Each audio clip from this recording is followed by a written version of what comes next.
Good morning. This is Bill from Auto Europe at Naples on well, it's not that muggy of a Tuesday morning. It's improving a little bit as our date gets closer to the winter months. I mean, it's still muggy. It's still humid. Sorry for the weather report, but you're going to get it because it's, that's kind of what's happening down here is the weather. We're looking forward to season. It's coming up. It's going to be a little more chilly, and we have suffered through the summer months with the incredible humidity and the misery of mosquitoes, the size of airplanes, and all sorts of other stuff. A little bit under the weather today, definitely some sort of a virus going down, which kind of sucks. Speaking of sucking, here comes our detailer in his Miata, which is half painted. You can see him smirking on his way into work, but we'll get into that later. Anyway, going down next week to the Keys, so I'm trying to get a bunch of cars in this week, which probably won't happen because I have bad luck whenever I try to do that. We're going to try and catch some lobster. Now, I remember the first time they ever, took me to go get lobster, and they hand me a net and a stick and say, okay, go down there and coax the lobster into the net with the stick. And obviously my response was, you have to be effing kidding me. But it turns out that that does work with a little bit of practice, and with any luck, we're going to come back with some lobster. But anyway, nobody wants to hear this crap. Let's get into the car. This is a 1994 Mercedes-Benz E320 Sedan. It's the W124 platform, and it is inarguably one of the best sedans that has ever been built. Potentially, it's the best Mercedes sedan that has ever been built. Maybe the last true great Mercedes sedan. It came out in 1984. It was designed by legend Bruno Sacco. He was the chief of design at that time. He was responsible for that cladding on the bottom.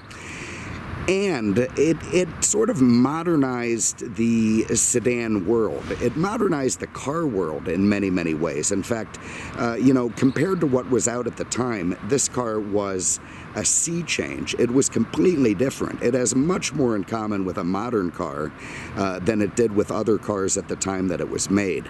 Absolutely incredible in terms of safety, design, the aerodynamics, that sort of stuff. It just blew everything out of the water. And of course it was very, very expensive. It's easy to say, oh my God, it was much better than the Cadillac of the time. Well, that is very true, but the Cadillac of the time also didn't cost $55,000. So, it was a pretty expensive car, and potentially the last Mercedes sedan that was built by the engineers with price not really mattering. They'd figure that out at the end of it.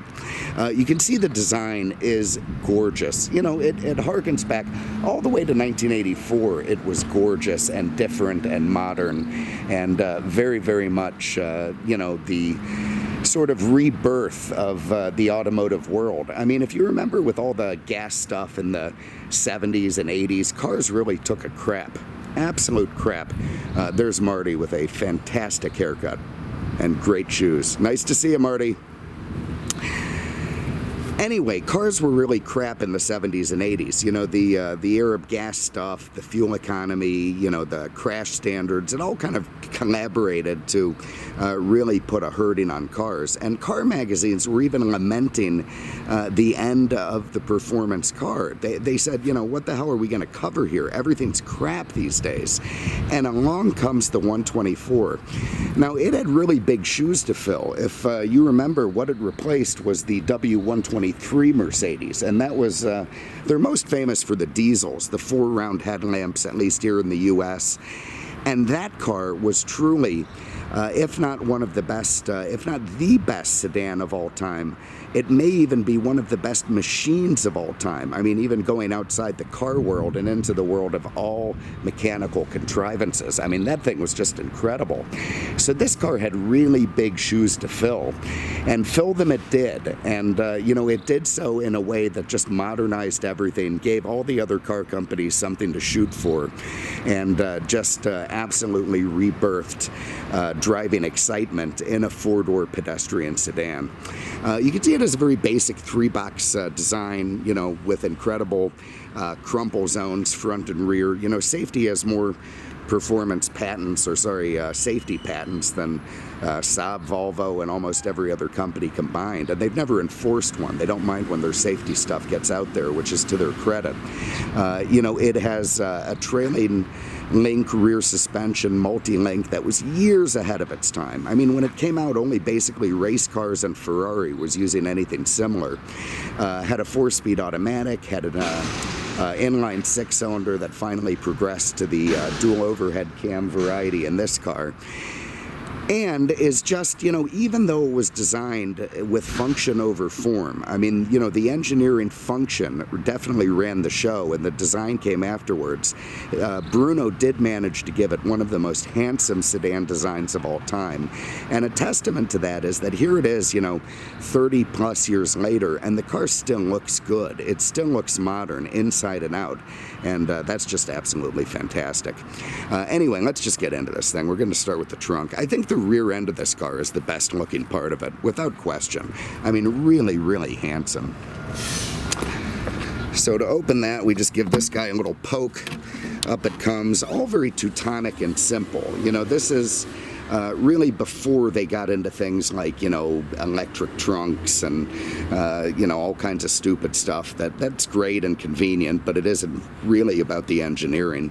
Anyway, huge trunk space in this car, crates of ammo, anvils, toddlers, dogs, whatever you need to stuff back in here, you're going to be fine. As I said, I'm under the weather. I don't know what it is about children. I think I got it from going over to my sister's house. She has 2 kids. And what it is about kids, it's like it'll turn any house into like a leper colony or a typhoid house. I mean, you go over there, everybody's sick all the time. It's disgusting. It just absolutely reinforces my decision to never have children or be around them if at all possible. Anyway, nice big trunk. I like the low access point, the way it comes down to let you in there. That was good for the cab drivers. Here you can see the spare tire, the pan down there, all in great shape. This thing used a, sort of a steel and light alloy injection molded design system that just, again, didn't exist in any other car at the time. It really was quite groundbreaking. And if you look at the stuff that came out when it was out, it really looks weird and strange. And then you look at the stuff that came out 10 years later. Look at this thing poking down. I'll get that back up. Anyway, the stuff that came out 10 years later, it all kind of looks like this car. So that tells you the impact it had. Have a look under the hood. The flush glass. The thing had a drag coefficient of like 0.28 or something. It was the most aerodynamic sedan that had ever been built when it came out, and that really helped it out a lot in terms of its fuel efficiency and top speed and cruising and all that. So here's an M104. This was the final incarnation of the straight 6 in this car. Dual overhead cams, 217 horsepower, very, very smooth, very adequate, beautiful torque curve, absolutely perfect engine for this car. And this car did have many, many engines, even down to the 500E, which was, the big 5-liter out of the SL that got put in by Porsche. I had one of those and I let it go, and I've regretted it ever since. But truly, the most balanced and perfect motor in this car is this one. And it does, more than it needs to do in terms of performance and pep and fuel economy. And, of course, is very, very long-lived and reliable as well. You can see everything nice under here. This is a very honest car. I was quite pleased to get this thing. I found it as a trade-in over at Tamiami Ford, and it's just a car that would have been traded in like 15 years ago. You really don't see them like this anymore. Also, this was one of the last Mercedes to have the mechanic in mind. So if I pop out that little guy here, come over to this side, and do the same. This isn't going to be easy, but we'll try. Actually, I was supposed to get that one first. Give that one a poke out. Now I can push the hood up into what's called the service position, where it goes straight up and down, giving the mechanic full access to the engine bay. And again, that is the kind of extra engineering you got for your 55 grand that makes these things so nice to work on, and truly what you could call a forever car. I mean, this thing was the last Mercedes that really wasn't, I won't say they're designed to wear out, but modern construction, modern practices, you know, the way they work, the way they go together now, it just means that cars aren't going to last the way that this one would. This is a car you could maintain and run for 100 years, and quite probably is the last Mercedes that you could do that with. I know there's the S-Class guys, they're going to tell you that that 140 car potentially could do it, but yeah, maybe not. All right, another first on this car was the single wiper. It has an eccentric mechanism that shoots out in the middle, and that single wiper gets more of the windshield than two, so very neat feature. You can also see the very strange and weird mirror setup. It's got a weird boxy rectangular one on this side. It's got a longer rectangular one on that side, and truly that's for Autobahn driving. This is for long distance rear view reflection, and that's for shorter distance rear view reflection. You know, it looks silly, but you know, it's function over form, and again, that's part of what makes these cars so fantastic. You can see the 8-hole alloys that were in this year, nice fresh, in fact new tires on this car. That cladding on the bottom that helped with aerodynamics. Also the underneath of this car was all you know, plastic panels from front to back to make it more aerodynamic. These are all things that hadn't been done before. They came out on this car, and now everybody's doing them. This was also the first car to offer a passenger side ABS, or sorry, passenger side airbag. It offered ABS braking, and again, many safety features that just distinguished it from everyone else. Truly the most amazing was that rear suspension, though. You can see the interior fit and finish, very Teutonic, very simple. Now again, when this car came out, Cadillac looked like, you know, a Belgian whorehouse. I mean, it was all crushed red velvet and, you know, burl wood and chrome and gold and dangling balls, and this thing was very austere by comparison. Now you look at every Cadillac, it looks like this one, so you can see who won the day. Very simple materials, quality built, beautiful leathers, all very tight together. I like by the time this generation of the E came out, it had this nice bunched leather in the middle, beautiful burl wood all around, very simple, very elegant, very high quality, and just lovely. So you're going to fit your Canadians back there without issue. You get 3 of them back there, no sweat. Decent leg room. You got little pockets to put your 9mm or revolvers if you have to jump out and, you know, go into action. And everyone's going to be real chipper with the back seats in this car. Also love that it kept the hood star, you know, one prong pointing at land, sea, and air. You know, Mercedes is going to dominate on all 3, and, you know, every good German company should have that scary corporate logo. All right, here in the front seats, beautiful support, lovely, simple, elegant. You can see the leather's in fantastic shape, nice little perforation to keep your rump cool. Lovely, simple steering wheel. And again, it is all about simplicity, build quality, elegance, and driving position, safety. You can see even this was about safety, having these seat controls the way they are. This is absolute perfection, and everybody copied these. So if you're running at 140 miles an hour on the Autobahn and you want to make a seat correction, well, here it is, right there by your hand, easy to know what you're doing. You don't have to think much about it. It becomes very intuitive and just absolutely fantastic. Again, lovely build quality, nice and tight. You got Bose in this thing, so you got the extra speaker there.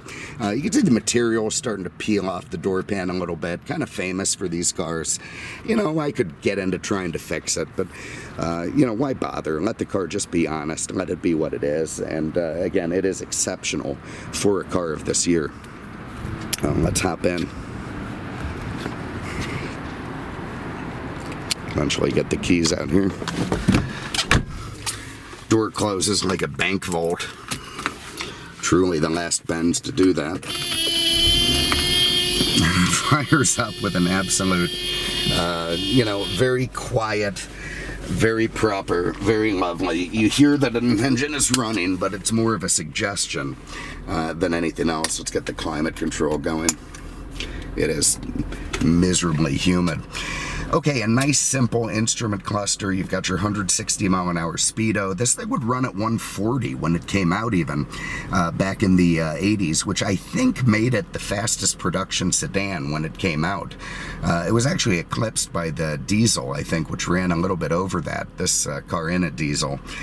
Doesn't matter anyway. It's very, very quick for the time. You see very simple gauges with all the Teutonic hieroglyphics, your water temp there on the left, your fuel on the center, your oil pressure on the right, then your speedometer, then your tach, and of course a clock. You also get a little temperature display down beneath it, and then all the German warning lights.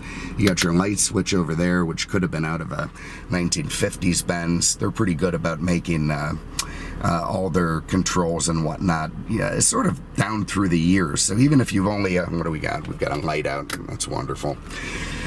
We'll have a look for that. Anyway, even if you were only ever driven a 1960 Mercedes and you got in this car, all the controls are going to be fairly similar.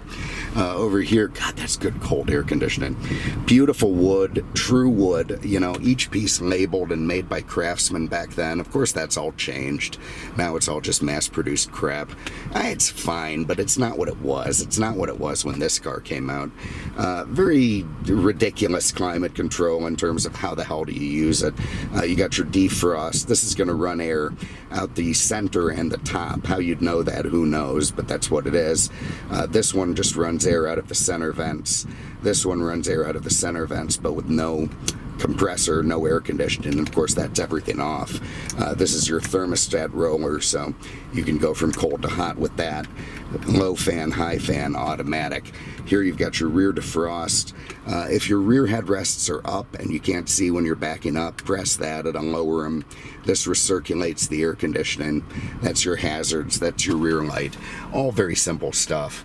Over there you've got your passenger side airbag, which was again a bit of a revelation in the day. Very simple rear view mirror up here. Very nice light control. Giant power sunroof that glides quite nice and opens up half the roof for you. Lovely. Not glass, but yeah, who cares? That's better for cooling with the air conditioning. Down here you've got a nice center console with the gated shifter. Love it. Your power windows, your power mirrors, your child lock, little roller compartment there. Nice place to stick a hand grenade, switchblades, 9mm. Another one up here for the same phone or whatever. You've got your Becker stereo here. Lovely, which doesn't turn on. So, oh my God, they come out of the shop this way for me. Would you believe it? All right. So a very simple 4-speed automatic in this car, you know, ahead of its time. Nice quick shifts, not terribly sporty, but fine. This is also one of the last Benzes with recirculating ball steering. Not quite as agile as rack and pinion, but more of a luxury feel and beautiful effort. Absolutely beautiful effort. You know, this is the car that Mercedes-Benz came under fire for later when they were accused of building sort of stodgy, incredibly well-built tanks that, you know, didn't have, I don't know what you'd call it, you know, didn't have a light, nimble feel that you could throw around. But to me, that's kind of bullshit. I mean, this was one of the best handling, if not the best handling sedans of its day. David E. Davis of Car and Driver and Automobile magazine fame basically said this car saved the automotive world and saved journalism because it was so sporty and lovely at the time to drive and so different from everything else that it gave him renewed interest and renewed joy in the car world. And, you know, that's a guy who'd know. Try and merge out here. All right, so nice smooth shifts, incredibly solid feel. You get a hint of sound from the engine, but not enough to really be filling up your ear canals or anything. It's not as quiet as a Lexus, but loud enough to let you know it's there without annoying you. The solidity of this car you can just feel in every facet of the control, from the brakes to the throttle to the steering. I mean, it feels solid as a rock. Nice pull from that 6, all very smooth. Lovely car to drive. And again, let's just find another, 1994 model that drives as nice and perfect as this one. Find me a Pontiac or a Chevy that feels like this. Even a Porsche.